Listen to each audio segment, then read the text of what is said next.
जी बिस्मिल्लाहिर्रहमानिर्रहीम अस्सलाम वालेकुम जी नाजरीन तुसां देखते हैं झोंक टीवी वसीब दी आवाज़ और मैं तो अपना मेज़बान रिजवान हुसैन।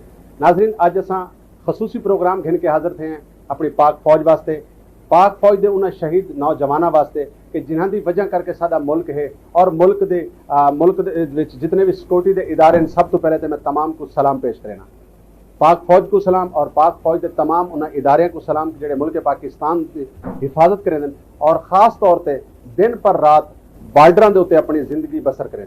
तो नाजरीन अज असां मौजूद हैं मदीनतुल औलिया मुल्तान शरीफ के शोबिज़ के लोगों गुफ्तगू करेसूँ, आर्टिस्टों के गुफ्तगू करेसूँ, डायरैक्टरों के गुफ्तगू करेसूँ और इन टाइम मैं मौजूद हाँ। जी नाजरीन पाक फौज की गाल की वजे तो जिन्होंने मुल्कों दी फौजा मजबूत होंदियां वो मुल्क हमेशा तो तरक्की करें और वो मुल्क के हमेशा तो तत्तियां हवावां भी अगर आंदियां तो सोच समझ के आंदियां।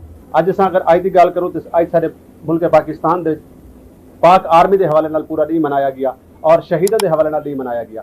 तो अज असां आर्टिस्टों के गुफ्तगू करते पे मदीनतुल औलिया मुल्तान शरीफ के आर्टिस्टों का क्या आखना है मौके ते जी अस्सलाम वालेकुम जी भाईजान। पहले तो मैं यो आखसा कि तुहाडे आवन का बहुत बहुत शुक्रिया और दूजा माशाअल्लाह पाक आर्मी साडे दिलों च वसदी है, साडी रूहां च वसदी है। पाक आर्मी जिंदाबाद और तमाम शौहदा को असा सलूट करेने हैं और उन्होंने दुआए मगफरत करेने। अल्लाह पाक उन्होंने फैमिली को सबर देवे और उन्होंने अगली मंजिल आसान फरमावें। वैसे भी शहीद जिद्दा होने और बाकी जो साड़ी पाक आर्मी जो बार्डर से खड़े और जो साडे जनरल आसिम मुनीर साहब हैं उन्होंने भी मेरे लुखराज तसीम पेश करेना। और पाक आर्मी साड़ी वो आर्मी है जिन्हें साड़ी अवाम नाल मुहब्बत के जरिए ये 9 मई वाला वाकया कंट्रोल किते और उन्होंने अपने सबर और तहम्मुल का मुजाहरा किते। मैं स्पेशल सलूट करेना जनरल आसिम मुनीर साहब को और पूरी पाक फौज।